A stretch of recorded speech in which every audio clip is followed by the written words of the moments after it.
Hoje nós vamos iniciar então a aula sobre síntese de proteínas. Esse assunto ele é muito relevante para os vestibulares por vários motivos. Porque ele cai por si só e porque ele é uma base para a gente compreender bem genética.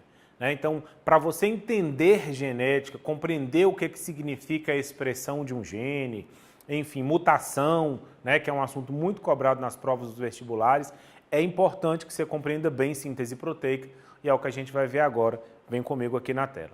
Bom, antes da gente falar sobre a síntese proteica em si, eu preciso entender onde que isso acontece, em que contexto, que estruturas eu preciso para poder realizar a síntese de uma proteína. Bom, esse aqui é um gene. A primeira coisa, o meu DNA é uma molécula muito grande, imensa.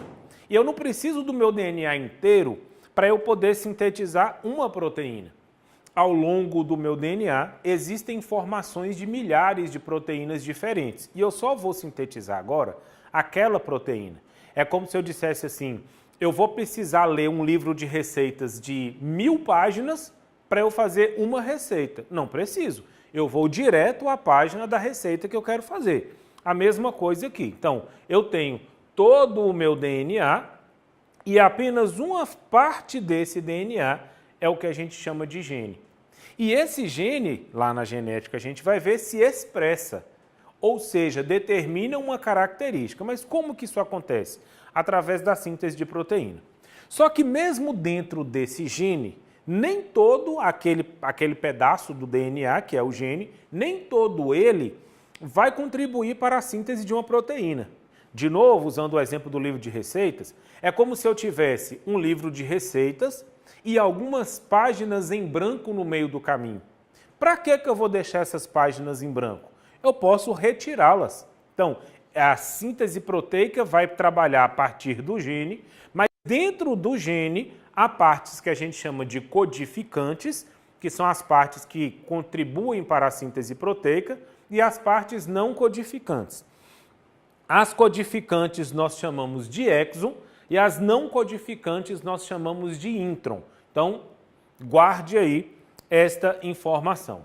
Aqui a gente tem uma comparação entre as moléculas de DNA e de RNA, porque é isso que a gente precisa, esse é o nosso material para realizar a síntese proteica, A partir da informação que está no DNA, o RNA contribui para a realização da produção dessa proteína, que nada mais é do que juntar um tanto de aminoácido. O que é uma proteína? Um polímero formado de vários aminoácidos, que são os nossos monômeros. Falamos já na aula lá de citologia, como que é isso, quantas proteínas tem que ter.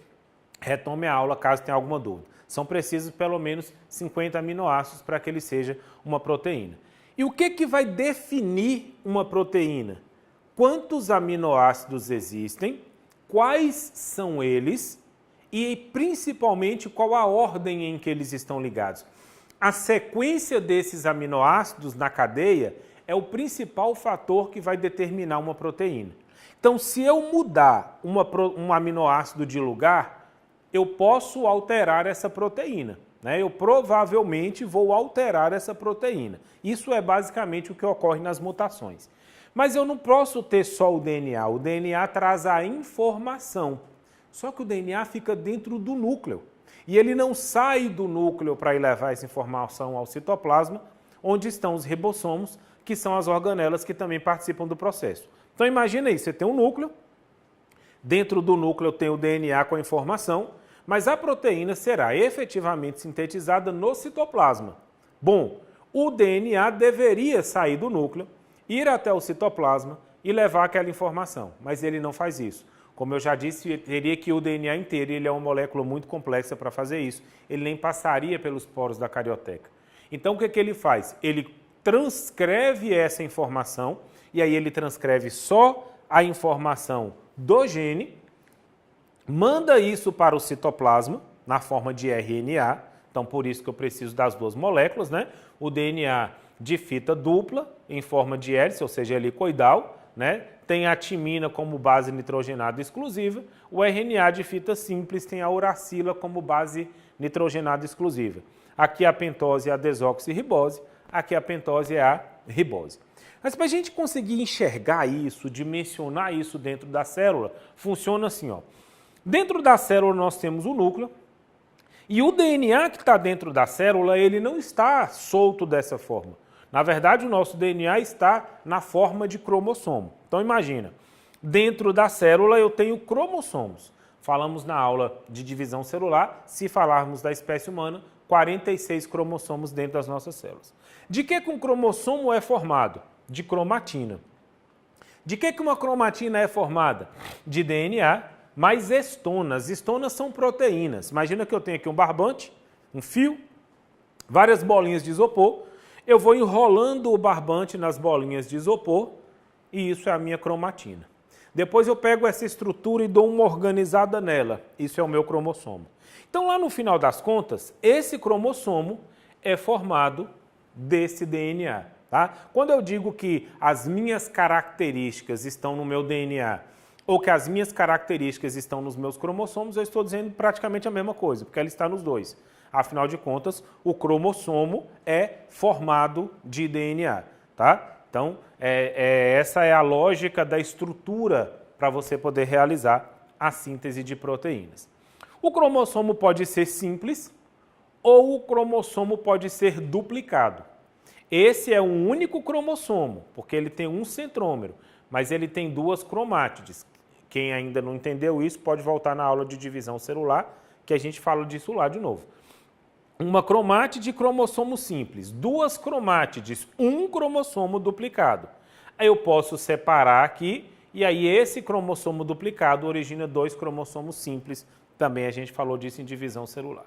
Mas vamos aqui para a síntese de proteínas propriamente dita.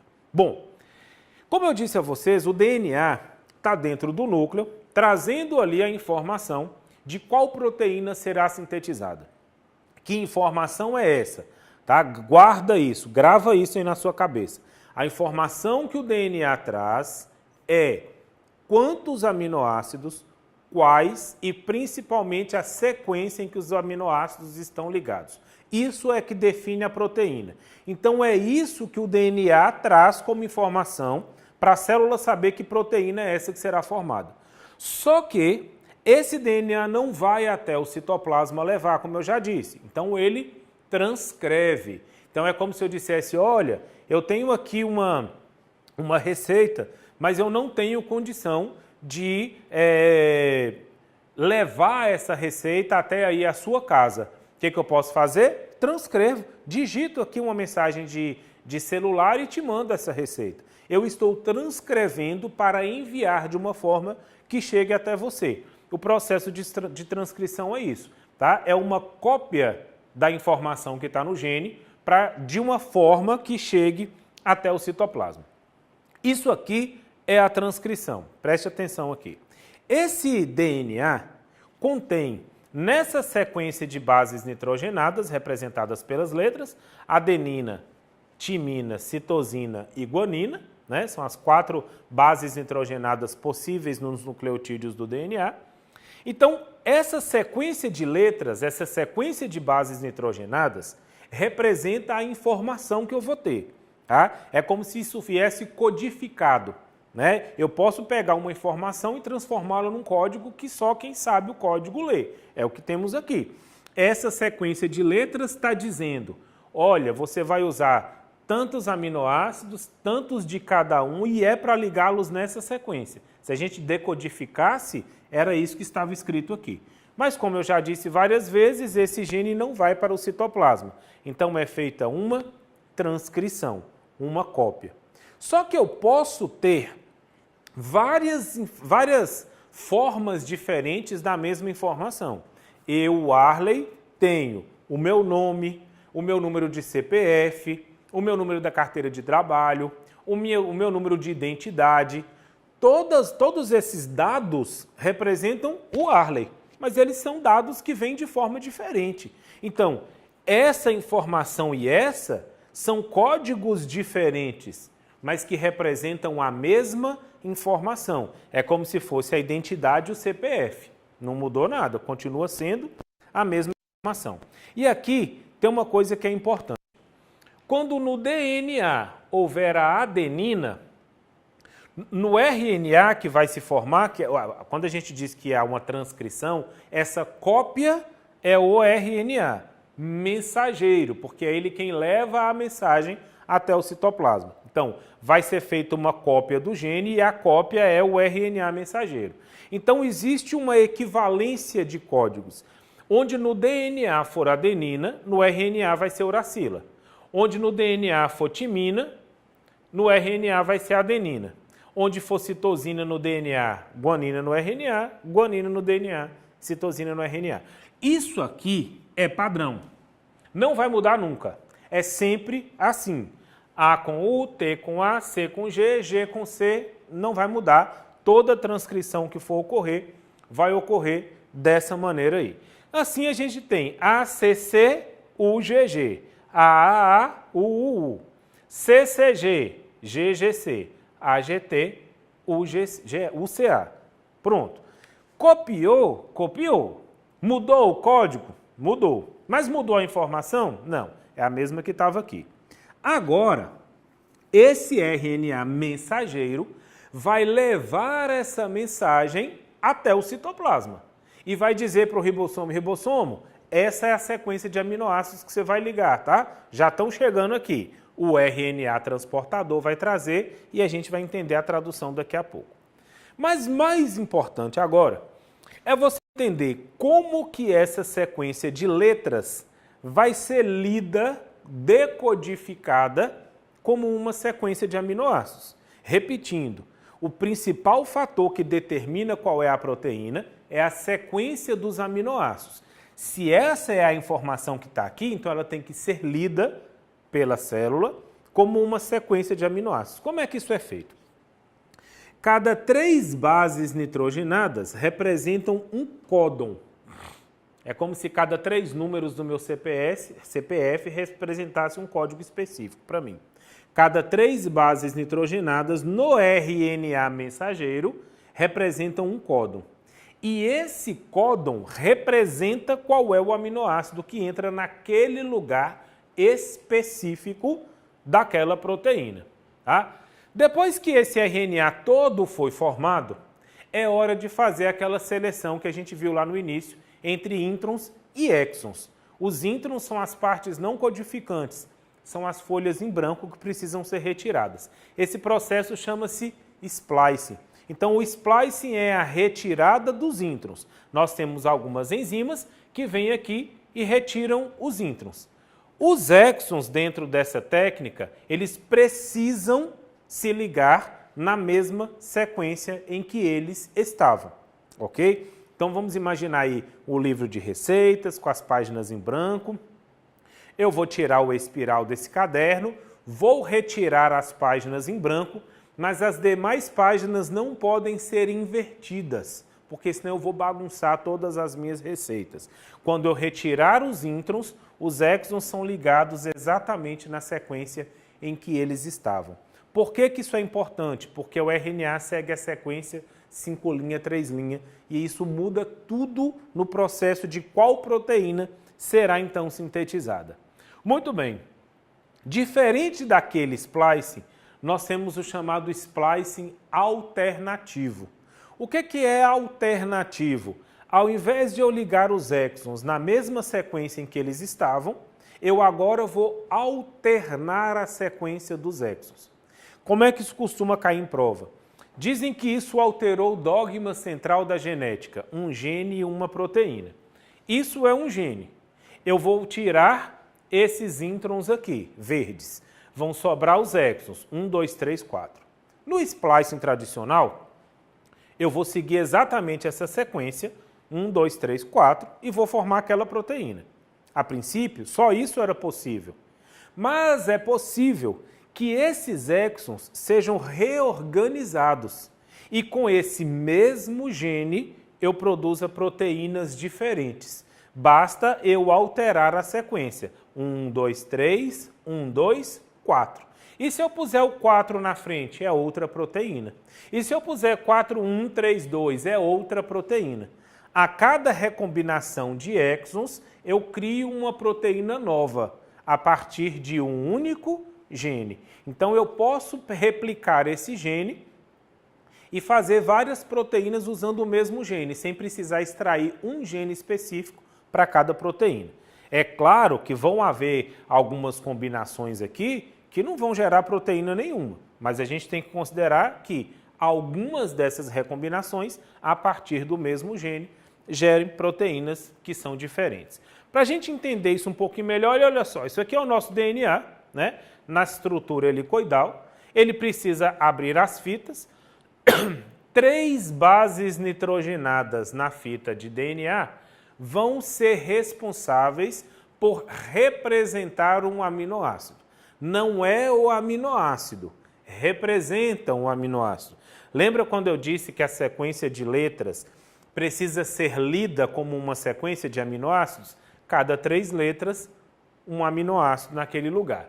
Bom, aqui a gente tem a estrutura do DNA e eu tenho aqui a primeira sequência. Ó. Esse RNA é cópia desse DNA. Olha aqui, tá? Eu vou copiar esse DNA. Onde era T, virou A.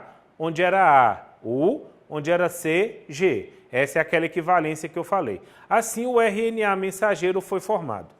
Aquelas 3 letras no RNA mensageiro são chamadas de códon. E cada códon equivale a uma proteína, a um aminoácido. Então, veja bem, você tem aqui um códon AUG. Esse códon representa um aminoácido. AUC, outro aminoácido. É assim que essa sequência de letras vai me dizer sobre a sequência dos aminoácidos. Aqui, ó, é a ideia que eu te falei do 5' 3', né? Tá vindo nesse sentido aqui, ó. Então a gente pega no DNA a fita 3', 5'. Dessa maneira, o RNA se forma 5', 3', tá? Então tem que lembrar isso aí também. E aí aqui o RNA vai se formando, cada 3 bases nitrogenadas nesse RNA mensageiro representam uma proteína. Como é que eu vou saber qual é a proteína? Utilizando o quadro de bases nitrogenadas. Este quadro é um quadro de bases nitrogenadas do RNA mensageiro. Os códons são do RNA mensageiro. Você vai ver que tem U. Olha só, se o código é AUU, o aminoácido é isoleucina. Se é CCC, o aminoácido é prolina. Se é CAG, é glutamina. Então, para cada 3 bases nitrogenadas no RNA mensageiro, naquela sequência deles, cada códon daquele vai representar um aminoácido desse aqui. Então, é assim que aquela sequência de letras, de códons, representa uma sequência de aminoácidos. Tá? A primeira base, a segunda base e a terceira base. Então, se eu falo assim, por exemplo, sei lá, CGA. Qual é o aminoácido CGA? A primeira base é C, então vai estar aqui. A segunda base é G, então vai estar aqui. A terceira base é A, CGA, arginina. Ninguém precisa decorar um quadro desse no vestibular, é claro, mas ele pode aparecer na prova, né? E a pessoa fazer aí a análise do quadro, a interpretação do quadro. Existe a gente pode ir testando, né? Então, por exemplo, AUG, se você voltar aqui, ó, no quadro, a primeira base é o quê? A. Segunda base, U. Terceira base, G. AUG, start códon, metionina, né? Então, o AUG representa metionina, CGA, arginina, e assim cada códon desse vai representar um aminoácido específico.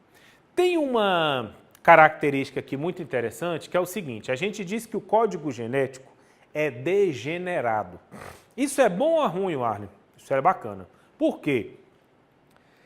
Meu corpo pode passar por uma mutação sem que isso gere problema nas proteínas, sem que isso altere as proteínas. Então, por exemplo, se eu tiver lá CUC, o códon é CUC, mas qual era o DNA desse códon?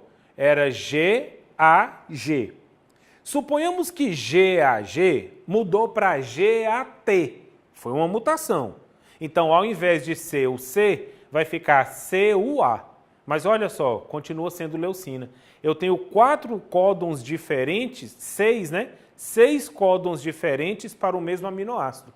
Isso é bom por quê? Porque pode ocorrer uma mutação no nosso corpo, ela vai alterar o códon, mas não vai alterar o aminoácido. Ou seja, a proteína não vai alterar também. Então, toda mutação provoca um problema no meu corpo? Não.